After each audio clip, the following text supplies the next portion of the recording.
ဒီနေ့ April တော့ပြမယ်အိမ်လေးကတော့ April အားလုံးပြောပြထားတဲ့အိမ်လေးပဲဖြစ်ပါတယ်အားလုံးမေးရတဲ့အိမ်မှာဒီအိမ်လေးကတော့ဘာအိမ်လေးလဲဆိုရင်တော့တကူတဲ့အေးစစ်စစ်နေတဲ့အိမ်လေးပေါ့နော်အိမ်လေးရဲ့နာမည်ကတော့ Kids Home လို့နာမည်လေးပေးရပါတယ်အိမ်လေးကိုကွဲဆောက်ထားတဲ့အိမ်လေးဖြစ်တဲ့အတွက်အတူတူတွားကြပါမယ်ချမ်းလေးဝန်းလေးနဲ့ချစ်စရာကောင်းနေပေါ့နော်အိမ်လေးနဲ့လည်းဗီဒီယိုမရရသေးရမို့လို့စကားလေးလည်းရရမှာပဲဖြစ်ပါတယ်အရင်ဆုံးနေနဲ့ကြွညာပေးတာပါဒီဗီဒီယိုလိုက်တရားပြည့်မယ်ဆိုရင်တော့ April ပေါ့နော်ဘာလို့ပေးမလဲဆိုတာကြည့်လိုက်ကြပါဦးဘာလို့ပေးမလဲဆိုတာပေါ့နော်ပြောပါမယ်ဘာလို့ပေးမလဲဆိုတာကိုပြပြမယ်ပေါ့နော်ဟိုရောက်ရင်အိမ်ပြပြီးပြပါမယ်အားဆိုရင်အားလုံးတွားလိုက်ပါအားလုံးဒါဆိုဆက်လိုက်ရအောင် let's go လို့တွားကြပါမယ်တွားမှာတော့နည်းနည်းတော့ကြာတယ်ပေါ့နော်ဒီခံပြကြပါဦးတော့မဲ့လမ်းနေပါရောနည်းနည်းခက်တယ်လို့ပြောပါမယ်အနောက်လမ်းကနေတော့မှရပါမယ်သူကပေါ့နော်တောကြောင်အောင်ကြားလိုမျိုးလေးစောက်ထားဖြစ်ပါတယ်သူကတယောက်တည်းနေဖို့အိမ်ပေါ့နော်အိမ်အန်ဒီလေးကိုပြောပြမယ်ဖြစ်ပါတယ်ဒီဗီဒီယိုမှာတော့မဟုတ်ပေါ့နော်ဒီဗီဒီယို like 100ပြည့်ရ like 50ပဲဖြစ် like 100ပဲပြည့်ပေါ့နော် like 100ပြည့်ပြီဆိုဖြစ်ပါမယ် like 100ပြည့်ကြပါ like 100ပြည့်အောင်လုပ်ပေးပါရှင့်ပြီးရင် like 100ပြည့်လို့ပေါ့နော်follower တော့ဘာမှဖြစ်ပါဘူးfollower ဖြစ်တယ် subscribe မရလေရပါတယ်ဒါပေမဲ့ like 100လေး like လေးရောပေးကြပါရှင့်ရောက်ပါပြီအိမ်လေးကတော့ဒီမှာပေါ့နော်အိမ်လေးကတော့ဝေးတော့လေဝေးတလူလူနီးရောလေနီးတလူနဲ့သူကစပိန်လေးနဲ့ပါပါတယ်အိမ်လေးမဝင်အပြည့်ပြပါမယ်ချန်လေးနဲ့ပေါ့နော်အပြင်ပိုင်းလေးကိုပြမယ်နော်ဒီမှာအပြင်ပိုင်းလေးကိုပြပါမယ်ဒီ ID လေးကိုပေးမှာဖြစ်ပါတယ်ဒီဗီဒီယို like 100ပြည့်ရင်ဒီ ID လေးလည်းပေးပါမယ်ဒါမှမဟုတ်ဒီ ID လူချင်းရှိတယ်သိရ ID ဟိုဗီဒီယိုဒီမှာရပြီးသွားပြီဆိုရင်လည်းရပါတယ်ပေါ့နော် ID တွေပါရပြီးသွားပြီဟိုဗီဒီယိုမှာလေအရင်တော့subscribe 300ပြည့်သွားတယ် subscribe 300ပြည့်ရဲ့ဗီဒီယိုမှာရသွားပြီဆိုလည်းရပါတယ် subscribe 300ပြည့်ရဲ့ဗီဒီယိုမှာပေါ့နော်ဒီဟာရောက်တဲ့သူလည်းရှိတယ်လို့မရတဲ့သူလည်းရှိပါတယ်အဲ့ဒါဆိုတော့ဒီဟာလေးကိုမရတဲ့သူလေးတို့ပြန်ပေးရပဲဖြစ်ပါတယ်ဟိုကောက်ကပြတ်သွားတဲ့အတွက်ဗီဒီယိုရဲ့လက်ရှိဒီမှာရှိရမှာဖြစ်ပါတယ်ဒါဆိုတော့မရတဲ့သူလေးရှိသေးတာမဟုတ်လို့မရတဲ့သူလေးတွေရအောင်လုပ်ပေးတာပါဒါလေးကတော့စပိန်ပါမယ်သူကလေအပေါ်တက်မှာဆိုအဲ့လိုမျိုးစိန်ခံနေပေါ့နော်ညပဲဖြစ်ဖြစ်အဲ့လိုမျိုးပုံစံမျိုးဆိုအဆင်ပြေပါတယ်လက်ကတစ်ကတော့နိုင်တဲ့တစ်တွေပေါ့သွားလာတာကျတော့ဒီလိုမျိုးလေးတည်လာတော့တရုတ်စကိုင်းလေးတရုတ်စတိုင်လေးပေါ့ကွာတရုတ်ဂျပန်မဟုတ်တရုတ်စတိုင်လောက်တာပါပြီးတော့ဒီမှာပေါ့နော်သူကအေးလေအေးရနေကလေးနဲ့ပတ်မဲ့လေးနဲ့နေချင်းစရာဖွဲကောင်းတယ်ဒါမဲ့ပေါ့နော်မတရုတ်ကလေးပါဒါတော့တရုတ်နှစ်ကူတော့မှစောက်ထားတဲ့အိမ်ပေါ့နော်ဒီမှာပါဒီမှာပေါ့နော်ဒီကသူကတခန်းနဲ့ပါတာပါတခန်းနဲ့ပါတာပေါ့ဒီမှာမှန်နေပါလေအကုန်ပါပါတယ်ဒီမှာဒါတော့အခန်းလေးပဲဖြစ်ပါတယ်ကိုယ့်ရဲ့တကူကအခန်းလေးပါပြီးတော့ဒီမှာအိတ်ခန်းသူ့အိမ်လေးရှင်းလေးနဲ့အဆင်ပြေတစ်ထပ်တယ်နော်ဒါလေးကတော့ဗာလေးညာလေးပေါ့ကွယ်ဒီမှာရေခဲတက်တာပါညာပြီးရင်ဒီမှာနောက်လမ်းကြားလေးနဲ့ဒါပါပဲရှင်ရေချိုးခန်းလေးကတော့ဒီမှာပေါ့နော်ကြာတော့မကြပါဘူးဒီ ID မလို့ချင်းတခြား ID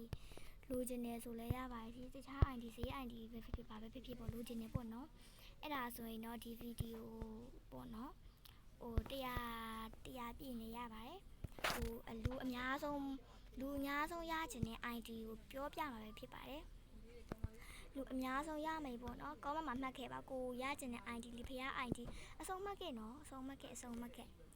မှတ်ချင်တာကိုမှတ်ခဲ့တကယ်ပြောတာတကယ်မှတ်ချင်တာမှတ်ခဲ့ပီကာကျူအိမ်တို့အဲ့လိုမျိုးအိမ်နဲ့အကုန်မှတ်ခဲ့လို့ရပါတယ်ကိုကြိုက်တာကိုအမှတ်ခဲ့ပါအကုန်လုံးဟိုပေါ့နော်လည်းမျှဝေမှာပဲဖြစ်ပါတယ်ကိုမစောက်ထားတာမစောက်တတ်တဲ့ဟာလေးဆိုတော့သူများရှာစိတ်လိုက်မယ်ပေါ့နော်သူများရဲ့စိတ်ပြီးတော့အဲ့ ID ကိုပြန်ယူပေးပါမယ်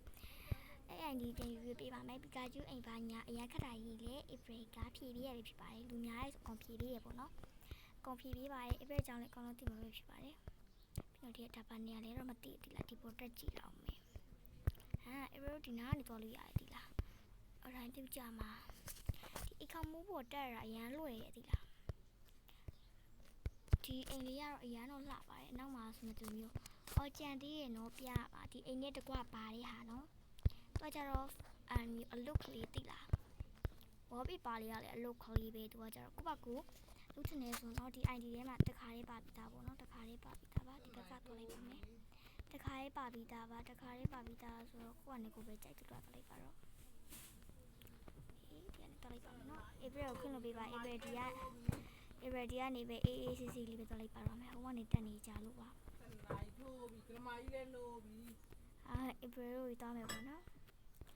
မဟိုးထိတ်ဆုံးကအင်လေးပေါ့နော်အပေါ်တက်ပြီးတော့တောင်းမှာပဲဖြစ်ပါတယ်အပေါ်တက်ပြီးတော့တောင်းပါမယ် April ရှိတဲ့ပါ sorry ပါမလေးတေးပြီးတော်သေးပေါ့နော်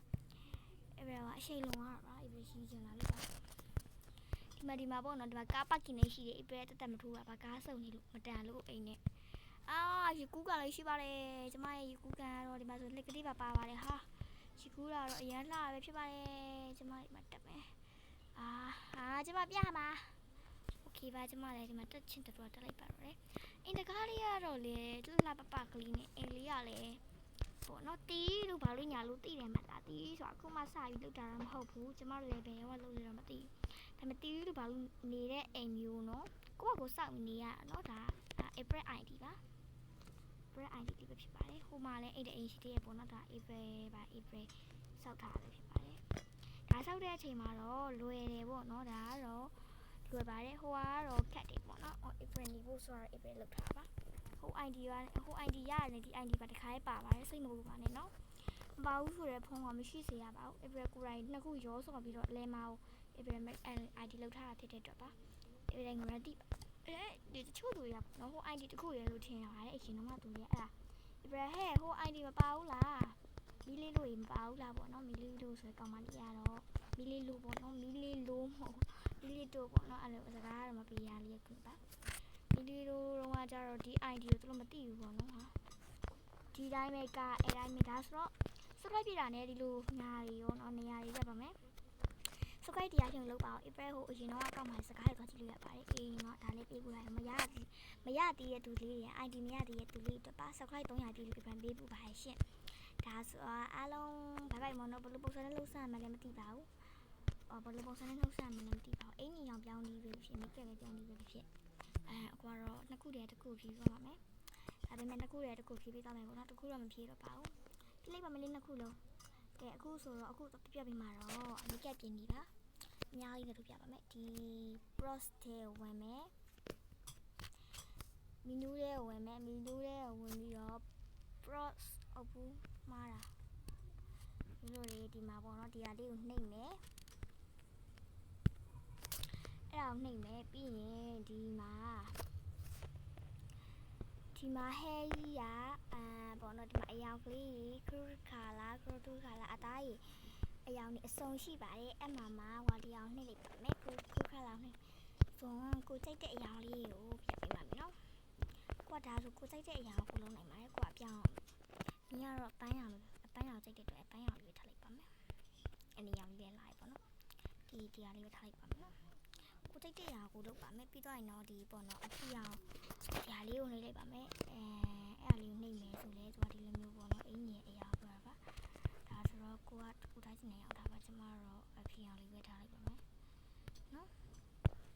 တိုင်တော့မိတ်ကပ်ပြင်နေပါမိတ်ကပ်ပြင်နေရတော့မီနူးရဲဝင်ပြီးတရားပဲနှိပ်ပါနှိပ်ပြီးတော့ရင်တော့အားလေးကိုနည်းနည်းလေးဆက်လိုက်မယ်ဆိုရင်တော့ဒီမှာပေါ့နော်ပါဆက်လုံးနေနေရမှာဒီလိုမျိုးမိတ်ကပ်ဆိုတာလေးပေါ်လာလေးပါမယ်အမိတ်ကပ်ဆိုတဲ့ဟာလေးကိုနှိပ်လိုက်ပါမယ်အဲ့လိုမျိုးနီးသွားလိမ့်မယ်ပေါ့နော်နီးသွားရင်ဒါကတော့အိုင်းချဲလို့ဒါတော့ဘာညာဒါပါနေတာကြတော့နှခမ်းဒီအမျိုးပါပါတယ်အဲ့ဒါမှဒီလုံးမော့အတင်တဲ့အရာကိုကြိုက်တဲ့အရာကိုလုပ်ပေးနိုင်ပါတယ်နောက်ကိုကြိုက်တဲ့အရာလေးကိုလုပ်ပေးနိုင်ပါတယ်ကိုကြိုက်တဲ့လိုပုံစံမျိုးလေးလည်းကာလာလေးရှည်လို့ရပါတယ်ညီမကတော့ညီမကြိုက်တဲ့လိုလေးကိုရှင်းလေးပဲခြေလိုက်ပါတယ်ဒါလေးကတော့စပင်ရောင်ပြောင်းနဲ့ရောင်ပြောင်းလေးနဲ့မိတ်ကပ်တွေပါပြောင်းနေပါနောက်တော့ဟာရီတိကျင်နေဆိုလည်းပြပြပေးပါဦးရှင်နောက်ဟာလေးတိကျင်နေဆိုရင်လည်းပြပြပေးနိုင်ပါရှင်အကုန်လုံးပေါ့နော်ပြီးနောက်ဟာလေးတိကျင်နေဆိုလည်းပြပြပေးမယ်ပေါ့နော်ဒီလိုအိမ်ကြီးပိုင်းစောက်တယ်ဆိုဘလို့စောက်လဲဆိုရင်ဘလို့စောက်ရလဲဆိုရင်ကားကြီးပိုင်းပေါ့နော်ဒီလိုကားမျိုးမဟုတ်ဘဲနဲ့ဟိုမျိုးမမြင်ကားမျိုးထုတ်မယ်ဆိုရင်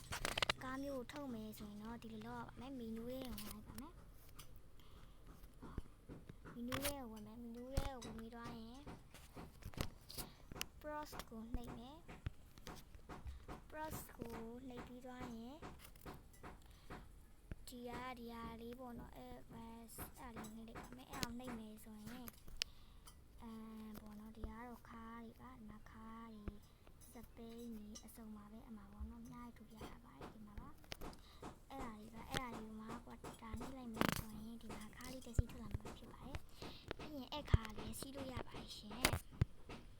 တဲ့သူလေးရပေါ့နော်ခါကိုဘယ်လိုထုတ်ကြလဲလို့မေးနေကြလို့ပါဒီခါလေးနဲ့ပဲအိမ်ပြန်လိုက်ပါတော့မယ်ဟုတ်ဒါတော့ error တက်တာပေါ့နော်ကဒီမျိုးအဲ့လိုမျိုးဒီလိုလောက်ထားရင် error ခဏတက်ပါတယ်ဒီအပေါ်တက်မှာဆို error တက်တာမဟုတ်လို့ဒီနားမှာဆန်းပြမယ်နော်ခု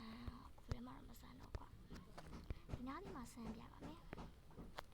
ကဲနောက်တစ်ခါပြန်ပြပါမယ်နောက်တစ်ခါကတော့ဗာပြမှာလေးဆိုရင်ဒီတစ်ခါကတော့အဲ့လိုမျိုးလေးဘိုင်းညာလေးလောက်တာပေါ့နော်အဲ့လိုမျိုးလက်လှုပ်ချမှုအလားတက်တာပါညာခမစ်စားပါအမျိုးပါအရင်ဆုံးမီနူးရဲ့ဝင်ပါမယ်မီနူးရဲ့ဝင်ပြီးရတယ် pros ကိုပြန်နှိပ်ပါမယ် pros ကိုနှိပ်ပြီးသွားပြီ pros ကိုနှိပ်ပြီးသွားပြီဆိုရင်ဒီကဟာလေးကိုနှိပ်ပါမယ်ပြပေါ်ဆွဲလိုက်မယ်ပေါ့နော်ဟုတ်ပါမှားလို့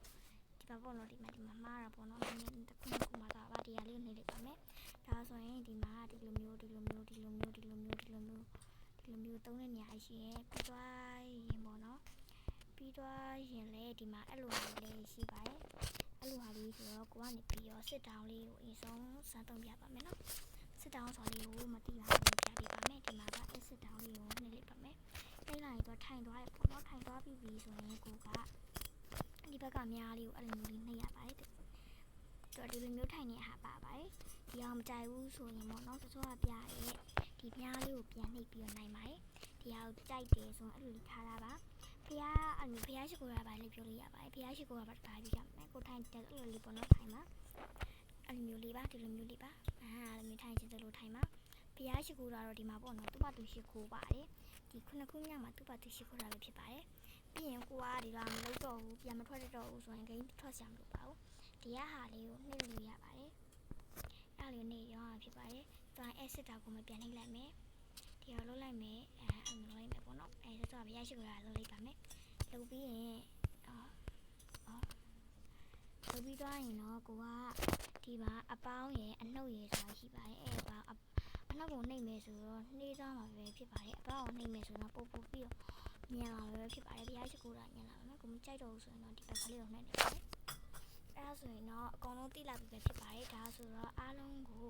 ဒီနီးဟာလေးနဲ့ပဲနှိပ်နှုတ်ဆက်ပါရှင်ဒီခုံတဲ့ဟာလေးနဲ့ပဲဟာရှုရှော့ပြီးရှိတော့စစ်တော့အားလုံးဘိုင်အားလုံးနောက်နေ့မှကြည့်ကြပါမယ်ဟုတ်လားဘိုင်ပါရှင်